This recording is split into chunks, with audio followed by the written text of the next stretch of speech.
A crumbled wall there. But again, it feels like something was mounted here.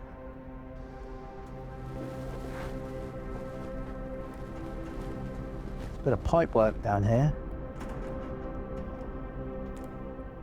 Was that for water? You'd assume so. Was it sewage?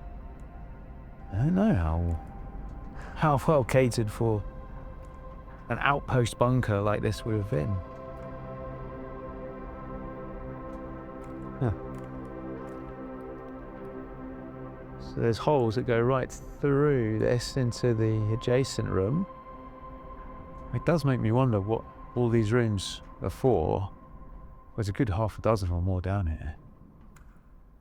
Some of this may have been accommodation, maybe food stores, water stores. It's hard to tell now, but thinking about that more human side of it, it makes you wonder what it must have been like for those who were stationed here, particularly during Allied bombing raids. How frightening that must have been, hearing the loud bangs and explosions going on around you, however much concrete you were encased within.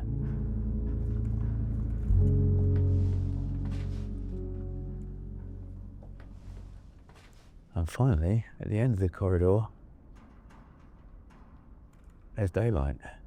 Now, I'm not sure if that's supposed to be there. There's a lot of rubble on the ground. I can feel the cool, fresh air and it feels nice. All right. That was quite exciting. Feels good to be back out again.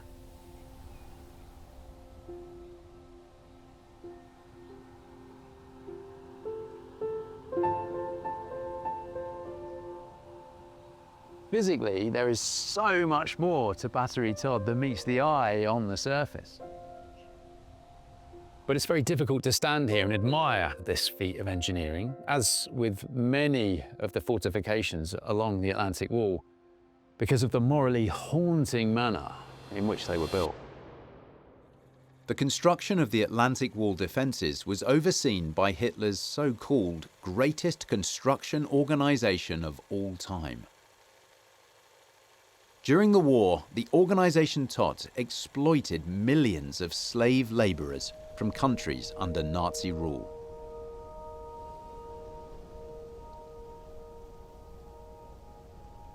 Thousands of workers, many of them prisoners from occupied territories across Europe, were brought to the Pas-de-Calais region in northern France, including this place, just outside the town of Aldelot, south of Boulogne. And they were forced to work under appalling conditions to build the concrete defences that would become the Atlantic Wall.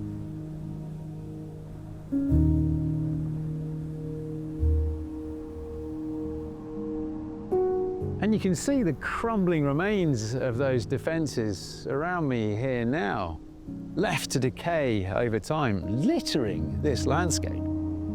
And they're a stark reminder of the dark realities of this place and the inhumanity it once witnessed.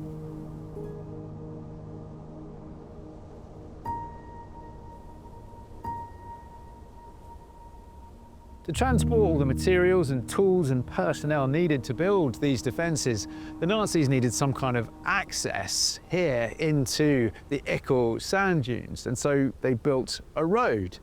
This rather rudimentary concrete road, which is known as the Jews' Road or the Chemin des Juifs, because it was built using predominantly enforced Jewish labour. This foot imprint here in the concrete tells quite a story of how this road was made. If you enjoyed this short preview, please do consider signing up to History Makers. You'll be able to watch the complete film and, much more than that, support us as we unearth even more stories. For about the price of a coffee, you can help us tell new and overlooked stories as well as share the experience of producing these films with us.